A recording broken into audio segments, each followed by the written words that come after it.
On Mother's Day morning, I handed my stepmom a small velvet box and smiled like nothing was wrong. Inside was a gold bracelet engraved with the words, "Family First." She teared up. My dad beamed.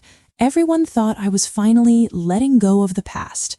What none of them knew was that 3 days earlier, I had discovered she'd stolen $48,000 from me. And not by accident, not by misunderstanding. She did it deliberately, quietly, while pretending to be the woman who loved me like her own. My name is Lauren Hale. I'm 34, divorced, no kids, and I work as a financial compliance analyst in Chicago. I'm not reckless with money. That $48,000 was my emergency fund, money I saved over 8 years after my mom died, after my dad remarried, after I learned the hard way that security only comes from yourself. I kept that money in a joint savings account I shared with my dad. He insisted on it years ago. "It's just easier," he said, and I trusted him. What I didn't realize was that when he got sick last year, minor stroke, memory issues, my stepmom, Denise, quietly added herself as an authorized user. I found out when my rent payment bounced. At first, I thought it was a bank error. Then I logged in. Balance, $312.45. My hands went numb. The transaction history showed a series of withdrawals: luxury furniture, spa treatments, boutique purchases, a down payment on a Lexus, all under one name, Denise. When I confronted her, she didn't even deny it. She tilted her head and said, "Well, I needed it more than you. You don't even have a family." My dad sat there silent, staring at the floor. That moment changed something in me. I didn't scream, I didn't cry, I didn't threaten. I nodded. I apologized for overreacting, and I started planning, because Denise thought she'd crossed a line and gotten away with it.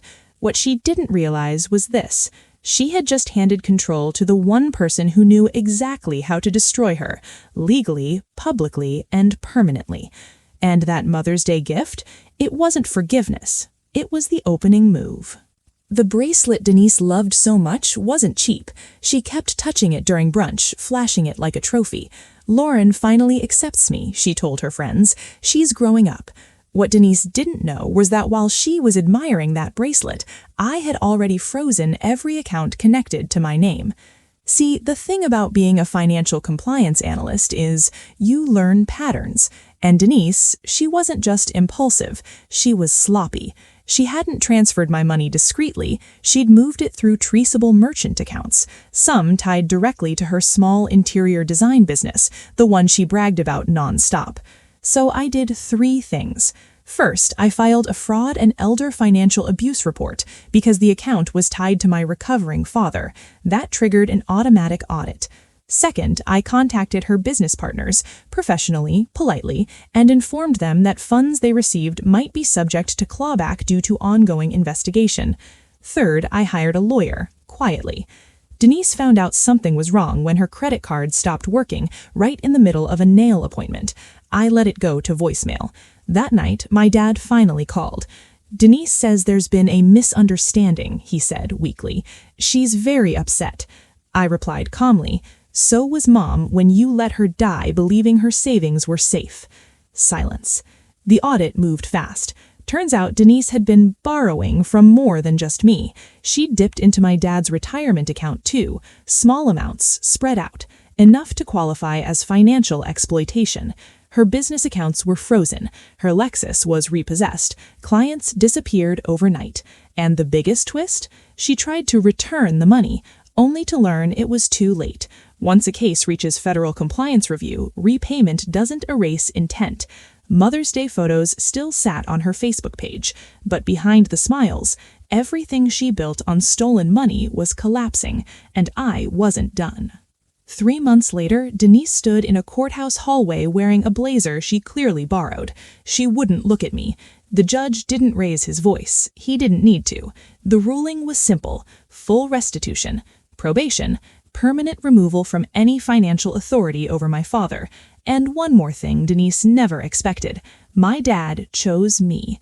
After the hearing, he signed new documents: power of attorney, separate accounts, a written apology, something I never thought I'd get. "I should have protected you," he said, tears shaking his voice. "I won't fail you again." Denise moved out 2 weeks later. No dramatic goodbye, no screaming, just boxes and silence. I transferred my recovered money into an account under my name only, and then I did something unexpected. I sent Denise one final message. The bracelet was real gold. I never lie about gifts. But family is something you take. It's something you earn. I blocked her after that. Today, my life is quieter, safer, cleaner. Mother's Day still hurts, but now it means something different. It reminds me that strength doesn't always look like anger. Sometimes it looks like patience and a smile while you take everything back that was stolen from you. Because crossing the line with my money, that was the moment she lost everything.